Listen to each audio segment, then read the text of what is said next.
Assalamualaikum warahmatullahi wabarakatuh. Apa kabar, kembali berjumpa dengan saya Hersman Arif dari Forum News Network. Sikap PDIP terhadap hasil Pilpres 2024 itu tampaknya sangat konsisten. Kendati Mahkamah Konstitusi sudah menyatakan bahwa gugatan dari pemohon pasangan paslon 01 dan 03 itu ditolak, dan dengan begitu KPU hari ini menetapkan Prabowo Gibran sebagai presiden dan wakil presiden, namun eh, tidak tampak satu orang pun petinggi dari PDIP yang hadir di KPU.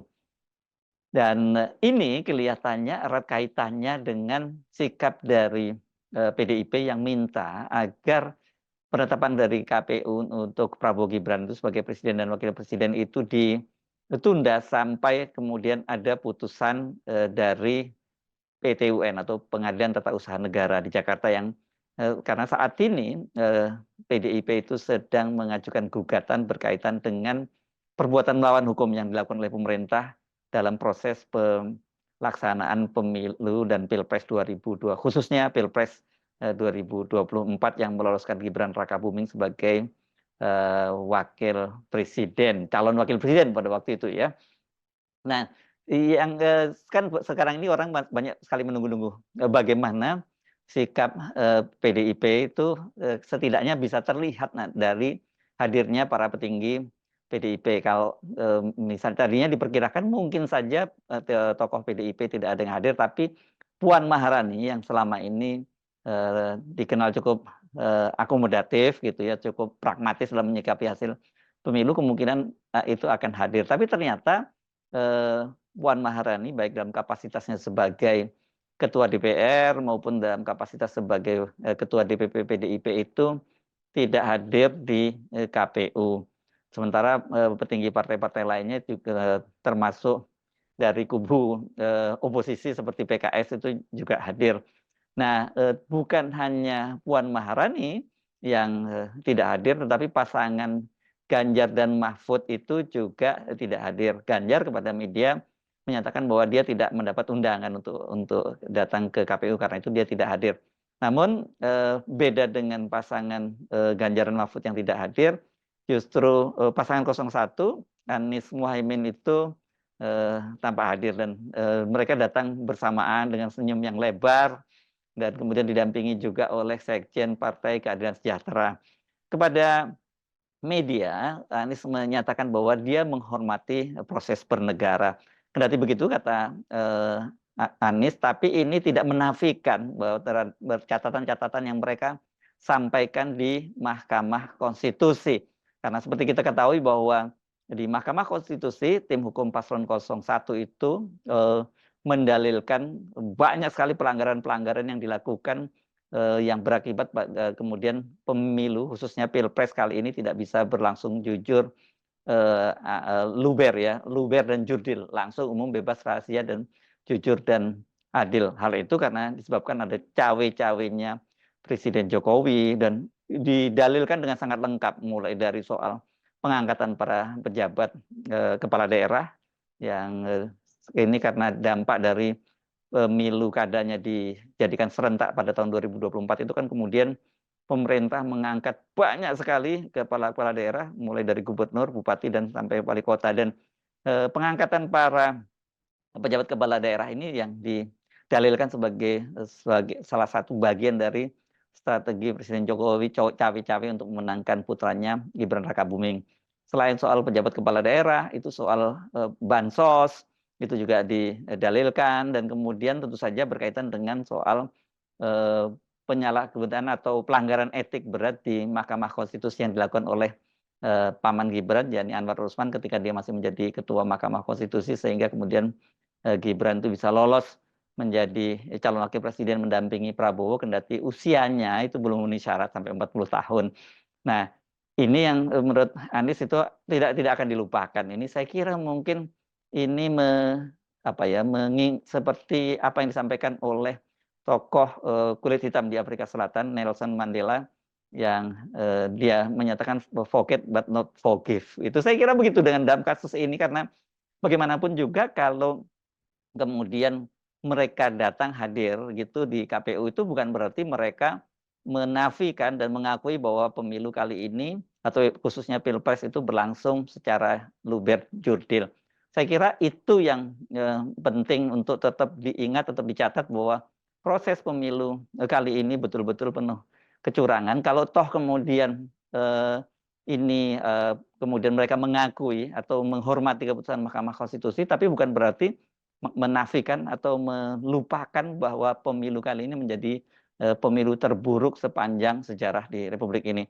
Tapi tentu saja juga kita menghormati putusan dari PDIP untuk tidak hadir, termasuk juga Ganjaran Mahfud, karena ya memang tidak ada keharusan juga, itu hanya semacam basa-basi politik atau fatsun politik saja. Tetapi dengan cara menunjukkan tidak hadir pun itu sebenarnya mereka juga tidak salah, karena mereka kan merasa PDIP sekarang sedang berproses di pengadilan. Harusnya KPU itu menunda proses penetapan. Tetapi KPU memanfaatkan momentum dari keputusan dari Mahkamah Konstitusi untuk segera menetapkan pasangan Prabowo Gibran. Ini memang skenario yang sejak awal kan kelihatannya diembankan kepada para komisioner di KPU. Jadi mereka segera gerak cepat. Nggak salah juga sih, karena memang Mahkamah Konstitusi sudah memutuskan, jadi sehingga mereka melakukan penetapan. Tetapi apa yang diharapkan oleh PDIP juga tidak salah dengan menyatakan bahwa masih ada proses dari di pengadilan yang harusnya ditunggu oleh KPU. Saya kira ini soal apa ya? Ini kan soal dalam hukum itu sering sekali terjadi, misalnya perdebatan-perdebatan yang sering disebut bahwa kalau ada dua orang ahli hukum bertemu itu maka akan ada tiga pendapat. Jadi dari ahli hukum PDIP menganggap bahwa harusnya KPU menunda penetapan dari Prabowo Gibran karena masih ada kasus hukum yang berjalan di pengadilan. Artinya kalau nanti tiba-tiba dalil mereka diterima oleh majelis hakim dan kemudian dinyatakan bahwa memang ada pelanggaran konstitusi, perbuatan melawan hukum yang dilakukan oleh rezim pemerintahan Jokowi, itu kan bisa membatalkan keabsahan dari Prabowo Gibran menjadi presiden dan wakil presiden Republik Indonesia. Tetapi KPU tentu juga punya dasar yang cukup kuat, karena bagaimanapun juga putusan dari Mahkamah Konstitusi itu sifatnya final and binding. Jadi artinya ya sudah final dan mengikat. Karena itu begitu diputuskan oleh hakim di Mahkamah Konstitusi, kendati ada dissenting opinion dari 3 orang anggota majelis hakim, maka yaitu serta-merta itu sudah bisa dieksekusi, dan itulah yang dilakukan dieksekusi oleh KPU. Saya kira kepentingan KPU adalah dia segera menetapkan itu, dan setelah itu tugasnya beres, karena mereka bisa kemudian beranjak pada penetapan hasil pemilu yang lain nanti, yang saya kira ini kan segera bergulir di Mahkamah Konstitusi, ya, ini berkaitan dengan pemilu legislatif. Nah, tetapi bagi PDIP dan khususnya dengan Pak Jokowi serta Pak Prabowo, kelihatannya memang urusannya ini jadi panjang, ya.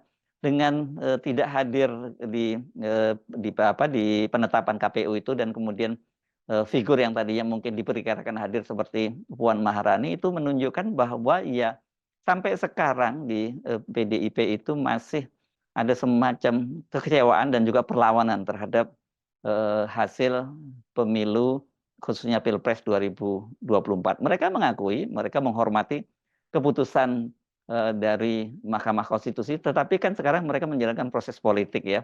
Kalau soal hadir tidak hadir dan kemudian apakah kemudian mereka bertemu dengan Prabowo atau tidak, itu saya kira proses politik. Dan kita sangat tahu ini kalau dari ucapan-ucapan dari para petinggi dari Gerindra, memang kelihatan sekali bahwa mereka berkepentingan untuk merangkul PDIP dalam pemerintahannya Prabowo Gibran.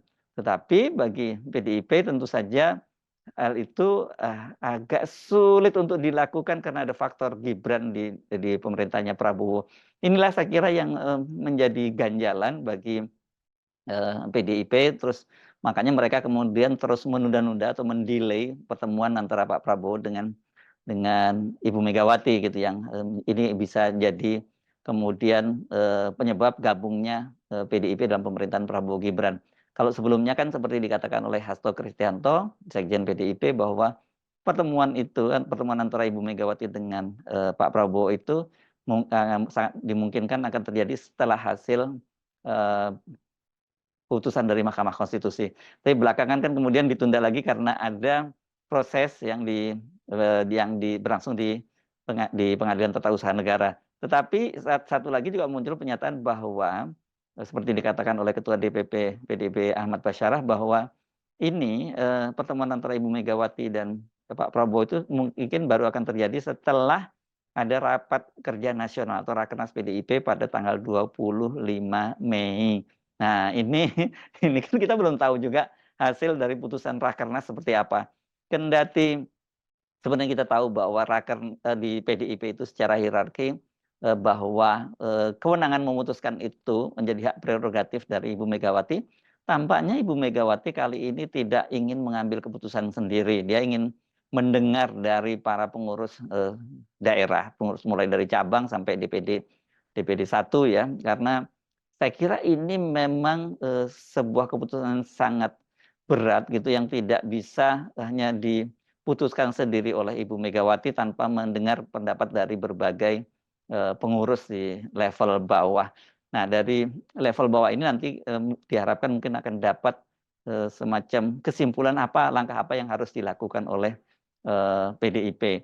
Tapi kalau dari sisi demokrasi, saya kira memang kita mestinya mendorong PDIP itu terus mengambil jalur politik dengan menjadi oposisi dan kemudian tetap mengajukan hak angket. Soal menang atau kalah itu ya itu nanti urusan belakangan, karena kalau kita berdasarkan komposisi di parlemen saat ini memang agak berat bagi PDIP untuk bisa mengegulkan hak angket. Seperti kita ketahui bahwa hak angket itu kan syaratnya sebenarnya ringan ya, hanya cukup diajukan oleh 25 orang anggota DPR RI dan itu dari 2 fraksi.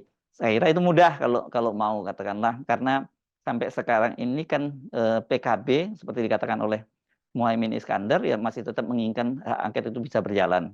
Nah, tetapi kan persoalannya bukan hanya sekedar kemudian bisa goal atau tidak, tetapi ini yang paling penting adalah apakah nantinya itu bisa di rapat paripurna mendapatkan suara 50% plus 1. Kalau kita hitung-hitung suaranya dari yang tersisa, katakanlah kalau PDIP akan mengajukan hak angket, dia sekarang ini punya 128 kursi, nanti ditambah dengan PKS yang punya 50 kursi dan PKB itu 58 kursi, jumlahnya ini memang tidak sampai 50% per 1. Nah, kenapa ini angkanya seperti itu? Ya karena Nasdem misalnya yang tadinya itu berada di kubu oposisi ini hampir dipastikan akan bergabung dengan pemerintahan Prabowo Gibran. Sementara PKB belakangan juga ada upaya-upaya untuk menarik PKB masuk ke dalam kabinet Prabowo Gibran kan. Sampai siang ini rencananya ketika ini rekaman diambil ini belum terjadi, tapi direncanakan itu Prabowo itu katanya akan berkunjung ke kantor DPP PKB, dan kalau kunjungan itu kan berarti ya sama dengan ketika Prabowo bertemu dengan Surya Paloh mengunjungi kantor Nasdem, dan waktu itu alasannya mengucapkan terima kasih karena Surya Paloh langsung mengucapkan selamat terpilih sebagai presiden kepada Prabowo. Nah, dengan PKB ini kita belum tahu apakah itu juga langsung seperti itu, akan ada semacam kesepakatan untuk bergabung atau tidak. Tetapi memang kita melihat tanda-tanda bahwa saat Presiden Prabowo ini nanti ketika dia memimpin kabinetnya, dia ingin agar polanya itu nggak jauh-jauh seperti yang terjadi pada Presiden Jokowi, yakni parlemen itu dikuasai sepenuhnya oleh mereka. Dengan begitu berbagai program atau keinginan apapun termasuk membuat regulasi itu akan didukung sepenuhnya oleh parlemen. Kalau kemudian ada PDIP yang ada di luar parlemen bersama PKS katakanlah, walaupun jumlahnya juga tetap tidak banyak, tapi ini dinamikanya akan sangat seru ya, nggak mudah untuk meloloskan berbagai peraturan perundang-undangan begitu saja tanpa ditentang misalnya oleh PDIP dan PKS gitu. Nah, tetapi kalau kemudian PDIP itu ternyata memang tetap dalam posisi oposisi,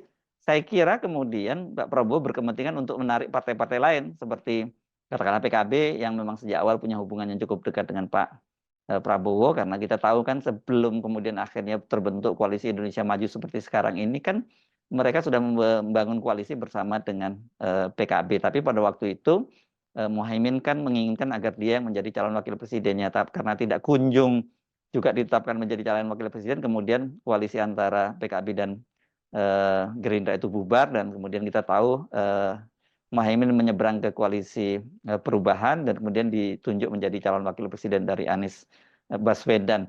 Nah, ini kalau jadi artinya punya kedekatan lah dengan Pak Prabowo. Bagaimana dengan PKS?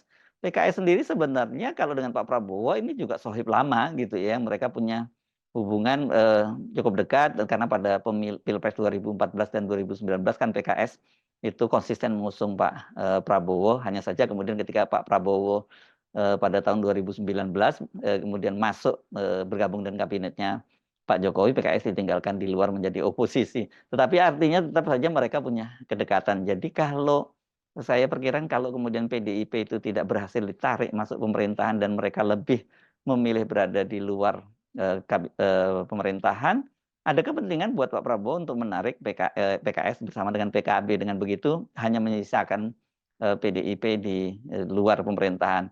Nah, tapi apakah kemudian PDIP juga mau berada di luar pemerintahan sendirian?